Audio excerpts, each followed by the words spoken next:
Hi, it's Matt and Zale from Zale Stoves and Fireplaces here in Rockland, Maine. And today I'm going to be demoing the Morso 6148 contemporary wood burning stove. This is a great little stove that's going to heat about 600 square feet, 100 square feet here in Maine. It's got a nice large viewing area here, a very sleek and simple contemporary design that's going to fit in a lot of smaller spaces, alcoves, and is really great for people who are looking to get a flame presence in their home for aesthetics. Maybe the type of person that would love to have a fireplace but really doesn't have the space and isn't able to put it where they would like to. These types of stoves can go right on a regular floor. You don't have to build a foundation underneath your floor like you would a fireplace. You just need a non-combustible hearth pad, such as this one here is actually made out of glass, but you can use steel, tile, whatever you want. This is using a double wall pipe, which we sell by a company called ICC. It's called Ultra Black, and it can go as close to 6 inches from a combustible material, so I can really get this stove very close to a wall. This is going into a Class A chimney system here that is located, the beginning of the chimney is actually built starting here at the chimney. When I want to clean this, it's very simple. I don't have to climb on the roof. All I do is disconnect here and run a brush up the pipe. You can put a simple plastic bag around it first and then run your flue rods and brush through there so that it drops down into the bag is what I usually do. I'm going to show you the stove right now without it running, and then we're going to fire it up and we'll take a look at it. It has a removable handle like this. It doesn't take a very large piece of wood.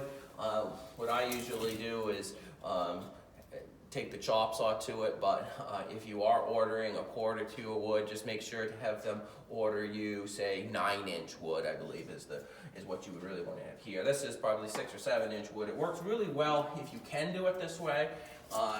You can actually fit the most with just little small amounts like this. Now some people ask, well, what about bio brick or compressed hardwood? Can I use that? The answer to that is we discourage it because compressed bricks contain 1.6 times as much BTU. So when you fill a firebox up full of bio brick inside, or some sort of compressed brick inside your stove instead of your regular wood, what you're doing is you're putting almost twice the thermal heat inside the stove, and you can really burn it out. If you do use compressed bricks or something like that, then you just want to make sure that you are not filling it up to capacity. I would only use probably 2 or 3 bricks at a time is really all you need. I'm really going to fill this up here. I find that it burns nice when I do. You can put kindling newspaper or some sort of kindling underneath it. Fat wood works really well. I'm just going to use a flame gel today. I really like this stuff. Just give it a couple squirts in there, and it really gets it going. Especially when the wood's nice and dry, and I have a nice mixture of some white birch in there, which really takes off nicely. You want to make sure that your air control's fully open.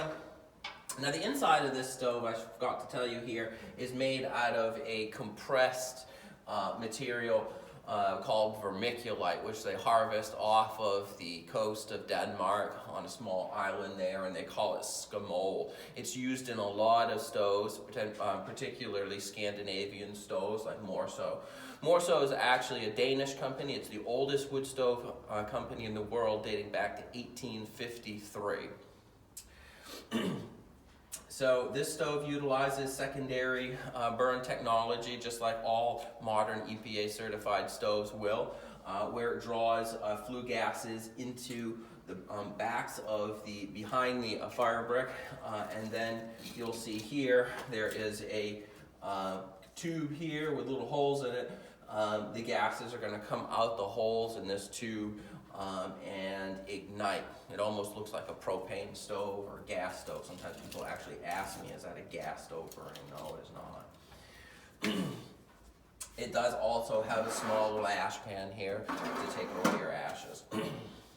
Air control all the way on. I'm just going to give it a little light here, get that flame gel going.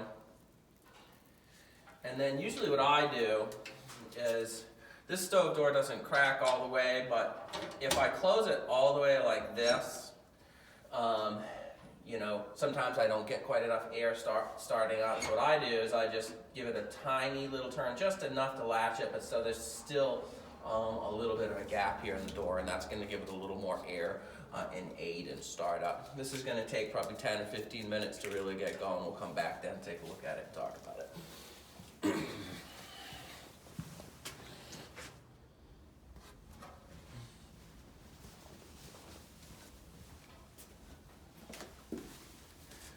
So you can see here now we've got our stove up to temperature. I still have the primary air control completely open, and the handle I'm just going to close completely now to give it a nice little solid close.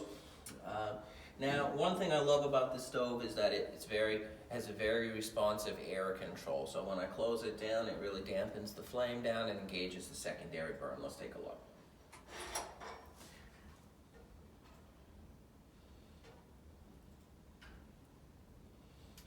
Now, what I'm seeing here inside the stove now, and I'll bring it a little closer for you to take a look at,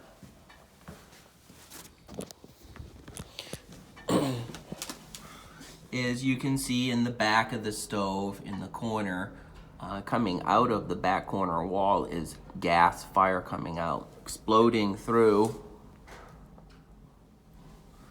almost like gas. A propane stove. Now what that is it's combusting the flue gases efficiently. So you're getting very clean emissions, and you're getting more heat available out of your appliance. This stove here is going to burn for probably 3 or 4 hours, where we're going to get some real heat. And then after 5 or 6 hours, it will need to be rekindled. So there you go, the contemporary Morso 6148 wood stove here at Mazzeo Stoves and Fireplaces in Rockville.